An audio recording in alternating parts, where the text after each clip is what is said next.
will be motivated by financial gains. In other words, he has the object of possession. He wants to rob you. He wants to kidnap you and ask for ransom. He wants to take you to your ATM and take out all the possessions. He wants to take your car. That is considered possession. A lot of times that's a robbery. Give me your money.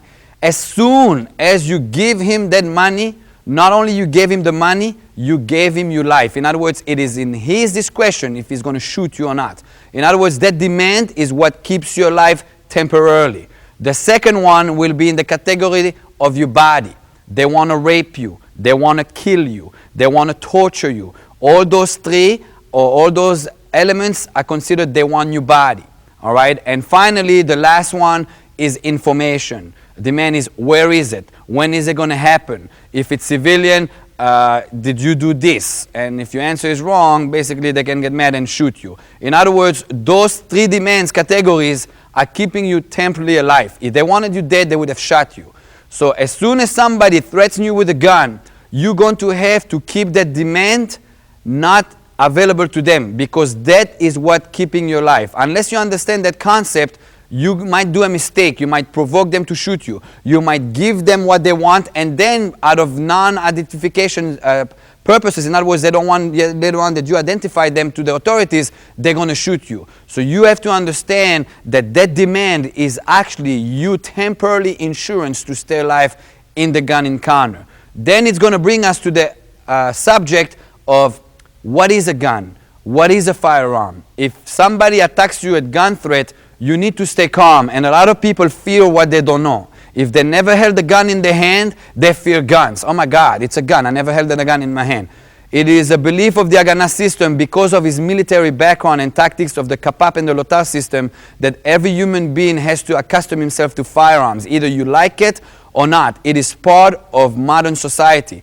If anything, if you're going to disarm somebody with a gun, you're going to need to be able to use that gun. Because if you can't use that gun, basically you have an object that is more dangerous to you than to the other person, because you don't know how to use it. So firearms is part of modern society. It is important that you get accustomed to them before somebody attacks you with it. That will bring you to the issue of what is a gun. A gun is a piece of machinery that does not operate without us as human beings making it go off. A lot of people, oh, the gun went off. The gun doesn't go off. It is us that pulls the trigger and makes the gun go off. There is no such thing as accidental, the gun just went off. The gun went off because somebody operated wrong. Okay, there's big misconception, and you need to understand that the mechanics of a gun is activated by a human being, not by himself. It is not an automatic thing that happens just by himself all of a sudden. Because of that, you're basically holding a piece of machinery that has a specific mechanic to make it go off. Any gun, if it's a revolver, semi-automatic, any type of gun that's on the market has a pull trigger that puts the pull the trigger and drops the hammer on a firing pin. In the firing pin hits the primer of the bullet. Without that firing pin hit the primer of the bullet, the gun cannot go off. In other words, somebody needs to pull the trigger. When the firing pin hits the primer ignites the powder in the shell. There is an explosion that happens, and what happens is, out of the explosion, the bullet has no room to contain the gas that's in that shell, and it basically propels itself out of the chamber. So every time a gun goes off, it's because the trigger got pulled, the hammer hit the fire pin created an explosion in your hand, and the hand went off. That makes a lot of sound. It is important that you training of gun disarm involves that your trainer tells you when the gun is going to go off, so you can expect it and anticipate it, and by doing so you surprise the other person versus you being freaked out of it because all of a sudden the gun went off. Also, that will bring the issue of when you go to the gun range and you shoot, you have earmuffs, and it's very comfortable, anybody shoots all day long and there's no problem. When a gun goes off, it's loud. When it's loud, your ears are going to ring. Now, if you, as you will see as the technique goes in, if you trigger, or you the one who times the pull of the trigger, you will be mentally prepared for it, and you have a mechanism in your body that actually muffles it, or in other words, temporarily, you can handle the noise.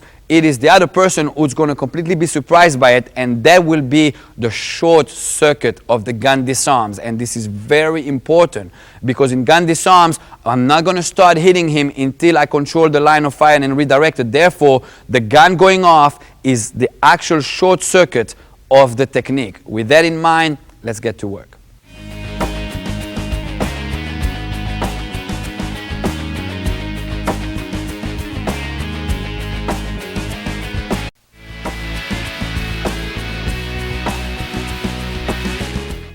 Chris pulls the gun. As soon as that gun is pointing at me, it is considered a gun threat.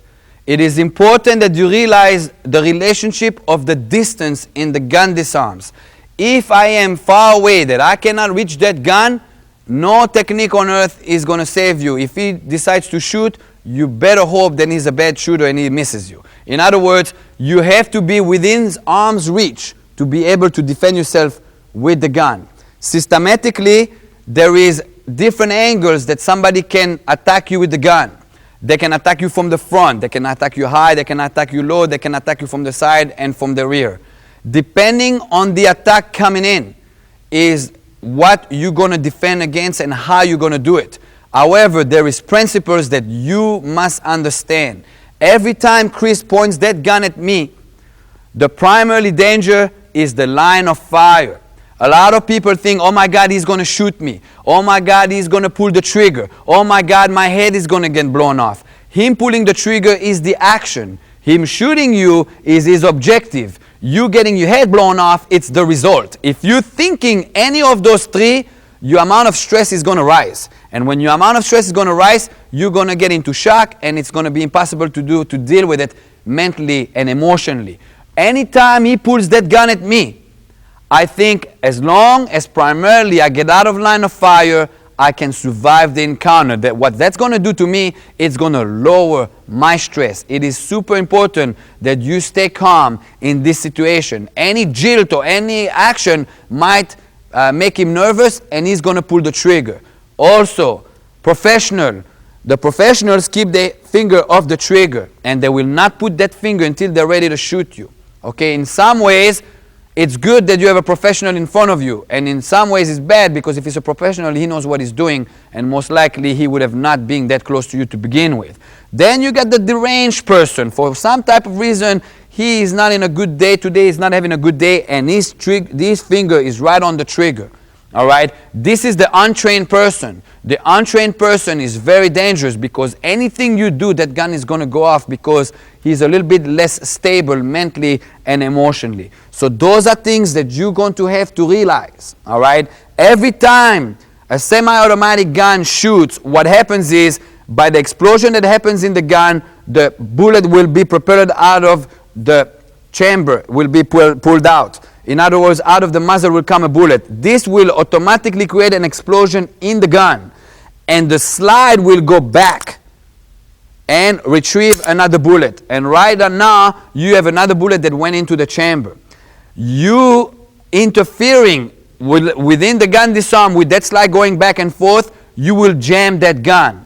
Jamming the gun is a very good thing, because now the gun is no longer a threat, it is him that becomes a threat. So every time you interfere in that slide going back and forth, you must realize that you jam the gun. This is going to become very important as soon as the gun is in your position. A lot of people get the gun, and then they think they can shoot at them, and then the gun doesn't go off. And if he's got another gun, he pulls his other gun and he shoots you, because you'd never realize that a gun can jam. And that brings you back to the issue of, you need to learn what a firearm is. It is part of modern society.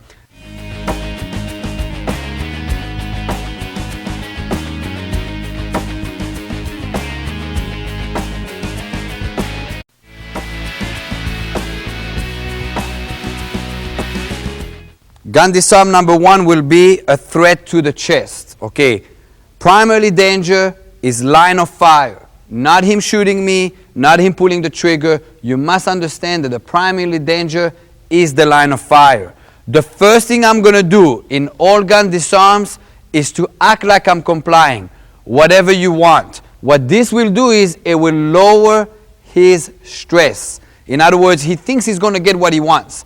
If I start working and I jilt, he has only the pressure of pulling the trigger to travel with, to discharge a bullet. I have to reach for him. That's much more to cover. Therefore, regardless if I'm fast or not, he's going to get there first and I got shot. So the first thing I got to do is always whatever you want. Do not say don't do it. If the person is deranged, the last thing he wants to hear is what you have to say about what he's got to do. Do not patronize by saying don't do it. Okay, you say whatever you want. This will lower his stress. Right now, I need to get out of the line of fire. That will be done by me rotating, turning. Okay, I am turning my body versus moving. If I move, he's going to follow me eye-hand coordination with the gun.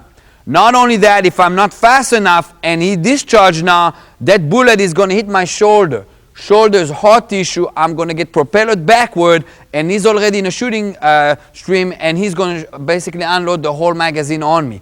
I want to turn, because while I'm turning, I am presenting soft tissue. In other words, even if I get shot, it's just going to glaze me. It's not going to propel me backwards. So again, the first thing, amen, whatever you want. From here, watch what I'm doing. I am rotating and grabbing the gun. Okay, as I'm rotating, that takes care of that line of fire. In other words, I got out of the line of fire. As I do so, I'm going to shoot my hand right under the trigger guard. Do not grab by the barrel. If you grab the barrel, it doesn't have enough contour, and all he's got to do is yank back, and the front side will cut you open. You're going to be short-circuited into thinking about getting cut, and he unloads the whole magazine on you. Make sure that you grab by the trigger guard so it contours the whole gun. That will create that he will discharge, and the gun is not jammed. Again, amen, whatever you want. Right there, gun got discharged and it is jammed. Right now, I am not surprised by it. He is. Why?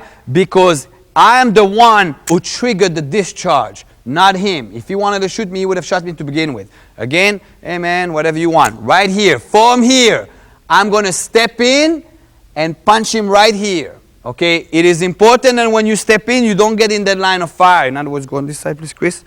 Again, I'm here, amen, whatever you want. One here, see the gun discharged over there. Right now, I step in and I hit him right there. From here, when I hit him here, that short circuits him in thinking over here. I'm going to shoot my hand down here and grab the corner of the gun.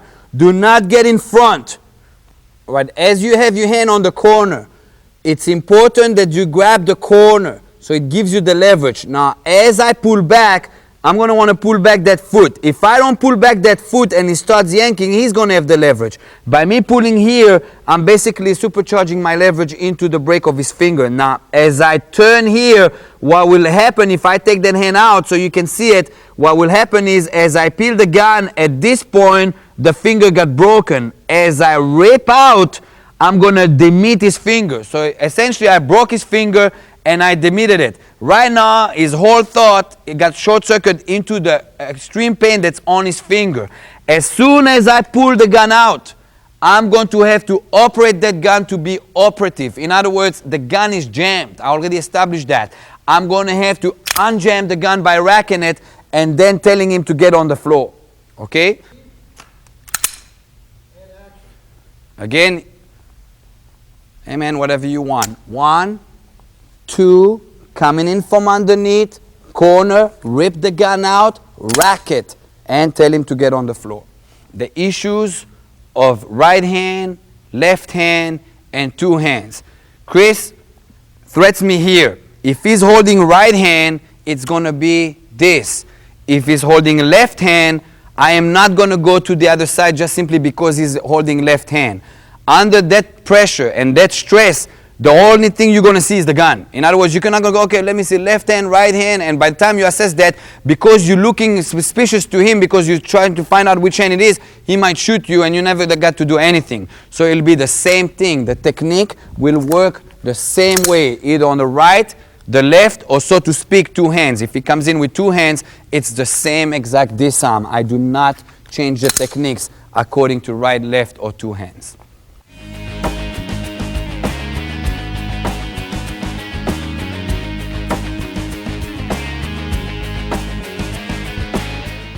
what do you do as soon as the gun is in your possession? Okay, the first thing you're going to have to do on a survival level is to rack the gun so it's operative again. 90% of the time when you're going to disarm somebody, you are going to actually jam the gun. And even if you don't think it's jammed, don't take a chance, always end up racking the gun. As soon as you rack the gun, it is your responsibility to find out in new jurisdictions about deadly force and when use of deadly force is legal. In other words, you're going to have to abide to the law wherever you live in. Okay? Morally, you're going to have to give him a chance to give up as soon as the gun is in your possession. In other words, first thing I'm going to do is rack the gun. From here, I'm going to tell him, get him on the floor. Get on the floor right now. If he got on the floor, you do not shoot him. Why? He gave up, and obviously he's no longer a threat. If in case you tell him to get on the floor and he pulls out another gun, it's time to shoot him because he's endangering you. In other words, as soon as he pulls that gun, it's 2 to the body, 1 to the head, because it's going to be either him or you. And you got to make sure that it's you that goes home at the end of the day. In other words, he pulled another gun, 2 to the body, 1 to the head. In case you told him to get on the floor and he pulls a knife or he desperately attacks you, you are going to have to zip him up. If you go to the chest, 1 to the body, he still might get to you with that knife. In other words, yes, you shot him and he's going to end up dying, but he's going to cut you in the process and he's going to kill you as well. Therefore, nobody won. You're going to have to zip him up from underneath so he collapses. In other words, coming from underneath. So basically, you'll have 3 options. And again, you're going to have to check with your jurisdictions what deadly force is considered in your area. If he pulls a gun, 2 to the body, 1 to the head. He goes on the floor, you told him to get on the ground and he completely gives up, you wait for the authorities to get there and that's a legal process of itself. If he comes at you desperately with a knife or simply attacks you out of desperation, you will have to zip him up. That's the only way you're going to survive the encounter. Amen. Whatever you want. Get on the floor! Get on the floor! Again. Amen. Whatever you want. Get on the floor.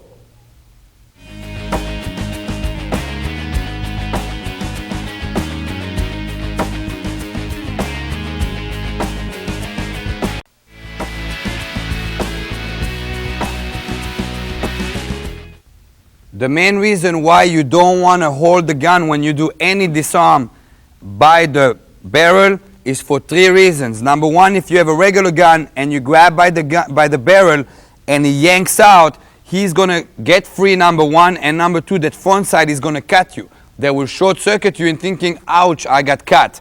The second reason is if he's got a revolver. If you're going here on the barrel, he can still shoot you because the drum can still rotate. If you go by the trigger guard, you interfere in the rotation of the drum rotating, therefore he cannot shoot anymore when you jam the gun. The final reason is for the compensated barrels. If I grab by the barrel and he shoots the first shot, I'm going to let go because it's going to burn me because there's a flare coming out. And then again, I did not contain the weapon. If I go by the trigger guard, when it goes off, I will not get burned. So again, number 1, so the sight doesn't rip you when he pulls. Number 2, so you jam the gun if it's a revolver as well. And number 3, so you don't get burned by the compensated barrel.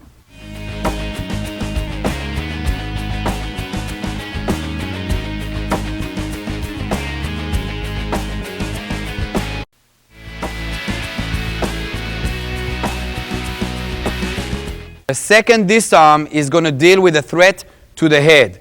This time, the threat is to the head. Now on this one, I'm going to choose a different method than doing this for the simple reason that if I had it to my body earlier and I chose to go here and that gun got discharged and I had a bystander, maybe I'm working VIP protection or maybe it's a family member, they got shot in the leg, they will survive. If I'm here to the head, it is a tactical mistake to do this disarm because whoever is by you got shot to death. Okay, there I'm going to redirect the line of fire upward. Okay, the first danger again is the line of fire. I'm going to get out of the line of fire by simply dropping. As soon as I drop, that takes care of my defense. At the same time, I am going to pigeon up. We call this pigeon in Israel because it looks like when the kids play on the shadow. I'm pigeoning up to the trigger guard. Again, I'm not going by the barrel. If I go by the barrel and he yank out, right? Again, I'm getting cut and he starts shooting me. I'm going by the trigger guard and seizing the gun. Now, all those three things happen simultaneously at the same time. So basically, I'll go, hey man, whatever you want, and boom. Right now, that gun got discharged. Now, who triggered it? Me or him? Me. He's surprised by it, okay? Again, I'm here, hey man, whatever you want. And I'm coming up. Gun gets discharged. From here, I am going to turn, and this is going to be done violently, straight into his chest and break his finger. From here, I'm going to hit him with the firearm, pull out racket, and tell him to get on the floor. Again. One will be, hey man, whatever you want. Two, gun get discharged. Right now, he's short-circuited by the discharge. I'm going to step in. Don't try to break his finger from here, you're off leverage. My left leg steps in if I'm right-handed. My right leg steps in if I'm left-handed. So I end up in a fighting stance or in a hand-to-hand combat fighting stance. From here, I break his finger right here. I hit him with the barrel and I pull the gun out. This will basically break his finger and demit it again. Rack the gun, tell him to get on the floor. Again, one more time. Hey man, whatever you want. Bang, discharge, step in, hit him, rack the gun and tell him to get on the floor. Hey man, whatever you want. Get on the floor right now. One more time. Hey man, whatever you want. Get on the floor right now.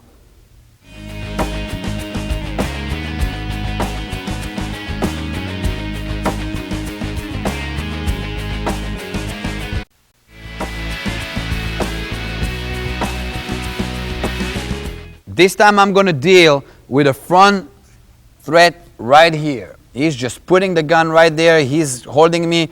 This is very intense. The first thing I'm going to do here again is act like I'm complying so he drops his stress. I'm going to pick up one hand inside, one hand outside. It's important that you don't go here. One inside, one outside. Okay? Again, the primary danger is the line of fire. I'm going to get out of line of fire by simply turning. By simply turning, I get out of line of fire. At the same time, I'm going to shoot for his forearm. So I disconnect it, and I'm going to grab the gun by the wrist. All right, so it'll be one, I'm here. Hey man, whatever you want. And I'm going right here. Now, it is important that you grab the gun right here. If you grab it here, he can turn his wrist now and shoot me right there. If I have it here, he can't. All right, so important that you go here and not here. Again. Hey man, whatever you want. Right there. Right there. From here, I'm going to hit him right in the neck. Right in the neck. Point of reference. Knee him. Go to the gun. Break his finger. Rip it out. Hit him with the elbow on the way out. Rack the gun and tell him to get on the floor. Again. Again. 1, 2, 3, 4. Going for ripping, break his finger. Now right here in Israel, we hit with the barrel. Okay, and I'm not getting into the consequences of that. Here I want you to hit with the elbow instead of the barrel. Do not, at no point, hit with the butt hand of the gun. If that gun goes off now, it will go off on you. That is a very tactical mistake, big mistake. You hit with the elbow, rack the gun, tell him to get on the floor. And of course, you'll open the distance and you do so. Again. Amen, whatever you want. 1, 2, knee, break his finger, elbow, rack the gun, get on the floor. Again, Chris is here. I went 1, 2, 3, point of reference, knee. Now I'm coming in, watch. My thumb goes by the barrel and I grab here. What will happen is, as I turn the gun here, if you pay attention, his finger gets broken. In other words, put the finger in. I come in, rip his finger, break it. Out I go, elbow, rack the gun, tell him to get on the floor. Amen, whatever you want. Get on the floor now. Again. Amen, whatever you want. Get on the floor now. On the floor.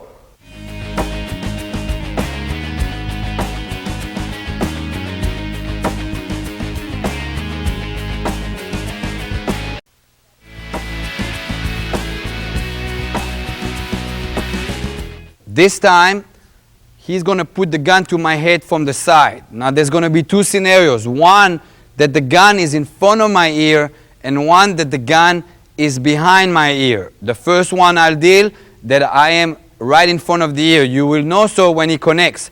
If he puts the gun and he's not connecting, just, as you talk, step in and you'll feel the connection. Because if you do it, and if you're choosing the wrong counterattack to the wrong scenario, it's going to cost you with your life. Okay, again, the first thing here is the line of fire. First thing I'm going to do, amen, whatever you want. Do not put your hands higher than his hand, because you're going to have to clear, and that hand is going to be in the way.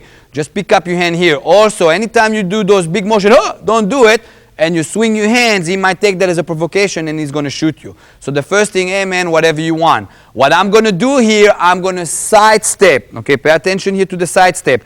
I'm sidestepping out of the line of fire and deeper than the gun. In other words, I'm not only doing this. If I just go backward, he's going to follow me with the gun. I am clearing the gun by stepping in. Again, amen, whatever you want. And in the process, I'm going to again go to the trigger guard. Don't go by the barrel. He yanks it out, Chris, and he rips you open, and then he'll shoot you. Always by the trigger guard. All right, again, one will be, amen, whatever you want.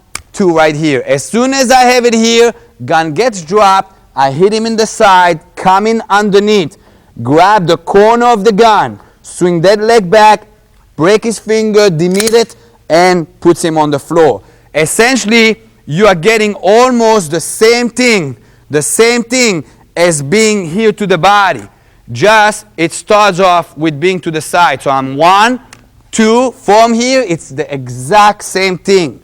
Exact same thing. All right? We try to program our people as fast as possible to be able to fight.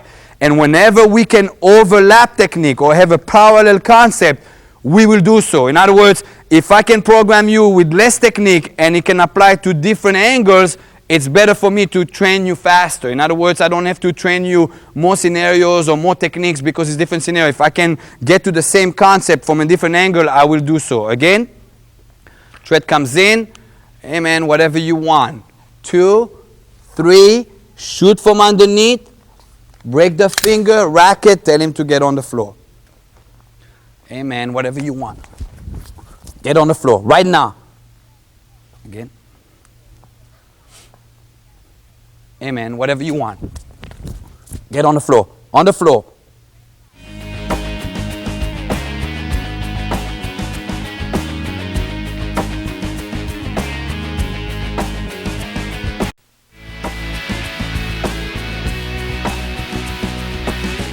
This time, Chris is going to come and put the gun to my head, but it's going to be behind my ear. If I try to move sideways, I might get stuck, and now basically he shot me and I'm dead. In other words, I'm going to have to change my tactic.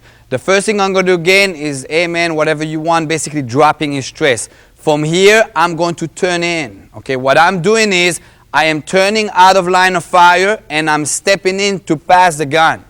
As I do so, I'm going to trap here. All I'm doing is holding right by the forearm, and I'm going to shoot an elbow to short circuit him. Again, amen, whatever you want. Step in, clear the gun, and hit. Again, amen, whatever you want. Step in, clear the gun, and hit. From here, I'm going to grab, knee him, and push. So he's off balance. I'm going to reach for the gun from this side. It is important that I put the thumb by the slide, break his finger 90 degrees. From here, I punch out, which is basically ripping out the gun free. I hit him in the neck, pull out, clear it, and tell him to get on the floor. Again. This will be number 1. Clear the gun, step in, elbow number 2. I knee him and push, so he's off balance. That's 3. Go over, break his finger 90 degrees. Punch out, rip out the gun out of his hand, hit with the elbow, step out, clear it, tell him to get on the floor. Let's get it one time from this angle, please. Again. Amen, whatever you want. Step in elbow, step in knee, step through. Get him off balance. Grab here, make sure your thumb is right here so you have leverage. Break it. Out, elbow, rack it. tell him to get on the floor. Okay, as Chris comes in, all right, because it's side view, I don't even know if it's right hand or left hand. If Chris has the gun in his left hand, switch please, Chris, right? I do the exact same thing. I don't go, let me see, left hand, right hand, because every time you look at him with that corner of the eye, it looks very provocative. In other words, he might get nervous and shoot you. It will be the same thing. One, step in, elbow him on the outside. Your knee will be a Charlie horse, come out here, and out we go. It's the same thing. And of course, go on the other side, Chris. It's the same element on this side. Again, I don't know right hand, left hand, both hands. One, it'll be clearing, kneeing, step in, disarm, out we go, clear the gun and down. So, because it's from the side, it doesn't matter if he's on left side, right hand, right hand, you always do the technique the same. You don't have the